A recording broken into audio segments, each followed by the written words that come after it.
আসসালামু আলাইকুম প্রিয় ফুটবল ফ্যান্স। ভাইরে ভাই, এজিকুয়েল ফার্নান্দেজ বা ইকুই ফার্নান্দেজ নামে পরিচিত এই প্লেয়ারটা সম্পর্কে গত কয়েকদিনে এত পরিমাণ রিপোর্ট পড়েছি, বিশেষ করে আর্জেন্টাইন মিডিয়া যেভাবে তাকে হাইলাইট করছে। আলাদা করে এই প্লেয়ারটা সম্পর্কে যদি আলোচনা না করি, একেবারে ক্লিয়ারলি ব্যাপারটা জাস্টিফাইড হয় না। ইকুই ফার্নান্দেজ বা যার মূল নাম এজিকুয়েল ফার্নান্দেজ মূলত বোকা জুনিয়র্সে খেলা 21 বছর বয়সী ট্যালেন্টেড একজন ডিফেন্সিভ মিডফিল্ডার, যিনি কিনা মিডফিল্ডে যে কোনো পজিশনে খেলতে পারেন, তবে মূলত ডিফেন্সিভ পজিশনে খেলার জন্য বিখ্যাত। তার স্কিলে তার পক্ষে কথা বলছে, এতটাই কথা বলছে যে বর্তমান সময়ে লিভারপুল এই প্লেয়ারটিকে কেনার রেসে আছে। আর্সেনালও কিন্তু এখানে জয়েন করেছে, আরও একাধিক ক্লাবের নাম শোনা যাচ্ছে। তার চেয়েও খুবই ইম্পর্টেন্ট একটা ফ্যাক্টর হচ্ছে লিওনেল স্কালোনি মাত্র কিছুদিন পরে কোপা আমেরিকার একটা প্রাথমিক স্কোয়াড ঘোষণা করবেন এবং তিনি নাকি সেখানে ইকুই ফার্নান্দেজকে বিবেচনা করছেন। এমনকি কোপা আমেরিকার টিমেও এজিকুয়েল ফার্নান্দেজ বা ইকুই ফার্নান্দেজ নামে পরিচিত এই প্লেয়ারটাকে নেওয়া যায় কিনা সেটা নিয়ে নাকি তিনি চিন্তা করবেন। গিদো রদ্রিগেসের রিপ্লেসমেন্ট হিসেবে তিনি হয়তোবা এ দলে যদি সুযোগ থাকে এই প্লেয়ারটাকে একটা সুযোগ দিতে চান। খুবই বিখ্যাত প্ল্যাটফর্মগুলোতে এমন টাইপের রিউমার নিয়ে কথাবার্তা বলতে দেখেছি, অর্থাৎ ক্লিয়ারলি ইকুই ফার্নান্দেজ এখানে আর্জেন্টাইন জাতীয় দলের কোচেরও খুব ভালোভাবে প্ল্যানে আছেন, অন্তত চিন্তায় আছেন।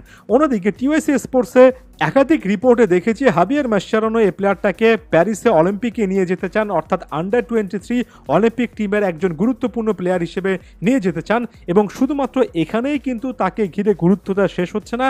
আমি গত 6 মাস থেকে 8 মাসের মধ্যে যতগুলো আর্জেন্টাইন প্লেয়ারের ইন্টারভিউ পড়েছি, কোনো একজন প্লেয়ারকে কেন্দ্র করে আর্জেন্টাইন প্লেয়াররা বা জাতীয় দলে বর্তমানে খেলছেন এমন প্লেয়াররা যদি অনেক বেশি করে কথা বলেন, তাহলে এই প্লেয়ারটার নাম কিন্তু এজিকুয়েল ফার্নান্দেজ বা ইকুই ফার্নান্দেজ। এর আগে লিয়ান্দ্রো পারেদেসের একটা ইন্টারভিউতে দেখেছিলাম কিভাবে ইকুই ফার্নান্দেজ প্রসঙ্গে তিনি বলেছেন যে ভবিষ্যতে আর্জেন্টিনা জাতীয় দলে আসার মতো একজন প্লেয়ার।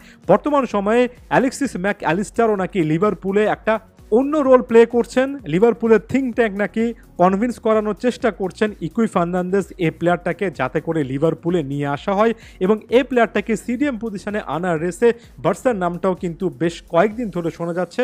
যদিও এখানে একটা ট্রান্সফার মুভমেন্ট বোকা জুনিয়র্স আসলে কোন শর্তের মাধ্যমে বা কোন অ্যামাউন্টে কমপ্লিট করতে চাইবে সেটা এখন পর্যন্ত নিশ্চিত নয়। তবে এত রিউমার যাকে ঘিরে সেটার অর্ধেকও যদি সত্য হয়, তাহলে সত্যি অর্থে ইকুই ফার্নান্দেজ যথেষ্ট ট্যালেন্টের একজন ফুটবলার, এটা মানতে আসলে বড় রকমের কোনো সমস্যা থাকার কথা নয়। কনমেবল প্রি অলিম্পিক টুর্নামেন্টে অর্থাৎ আন্ডার 23 কনমেবল প্রি অলিম্পিক টুর্নামেন্টে তাকে দেখেছিলাম, যেখানে শেষ পর্যন্ত ব্রাজিলকে হারিয়ে আর্জেন্টিনা অলিম্পিকে খেলার একটা টিকিট নিশ্চিত করেছে। তবে আমার কাছে মনে হয় ইকুই ফার্নান্দেজের বেস্ট পারফরমেন্সটা আসলে ওই সময় ধরা পড়েনি। এরপরে বোকা জুনিয়র্সের জার্সিতে সাম্প্রতিক সময় সত্যিকার অর্থে দুর্দান্ত একের পর এক পারফরমেন্স দিয়েছেন। মূলত একজন ডিফেন্সিভ মিডফিল্ডার, বা পায়ের একজন ফুটবলার। তবে তার কয়েকটা ক্লিপ দেখে বা বেশ কয়েকটা ম্যাচে তাকে ফলো করে যে জিনিসটা বুঝেছি, তিনি কিন্তু ডান পায়েও যথেষ্ট পরিমাণ সক্ষম একজন ফুটবলার, এবং এটা আর্জেন্টাইন মিডফিল্ডে নতুন একটা ডাইমেনশন ভবিষ্যতে অ্যাড করতে পারে। এই মুহূর্তে যদি সিজন হিটম্যাপটা দেখেন, পুরো মাঠে একটা উপস্থিতি আছে। বক্স টু বক্স মিডফিল্ডার রোলটাতেও তিনি খেলতে পারবেন। তার রেড জোনটা এত ওয়াইড স্প্রেড এরিয়া জুড়ে যে আসে, যে আলাদা করে বলতে হয় যথেষ্ট এনার্জেটিক একজন ফুটবলার, একজন ওয়ার্কহর্স টাইপের ফুটবলার, যিনি বিশাল পরিমাণ এরিয়া কভার করতে পারেন এবং একই সঙ্গে ডিফেন্সিভলি তার ট্যাকেল করে ইন্টারসেপ্ট করা এই টাইপের অ্যাবিলিটিগুলো ভালো। তবে বল পায়ও বা পাসিংও যথেষ্ট ভালো। এর পাশাপাশি হুট করে ট্রানজিশন করে ফাইনাল থার্ডে বল ডেলিভারির ক্ষেত্রেও কিন্তু ইকুই ফার্নান্দেজের একটা অন্য রকমের সুযোগ আছে। বলছি না এখনই জাতীয় দলে চলে আসার মতো একটা ম্যাটেরিয়াল, তবে ভবিষ্যতে ইউরোপের যদি বড় কোনো একটা ক্লাবে আসতে পারেন, ইকুই ফার্নান্দেজকে কেন্দ্র করে আরও অনেক আলোচনা চলবে।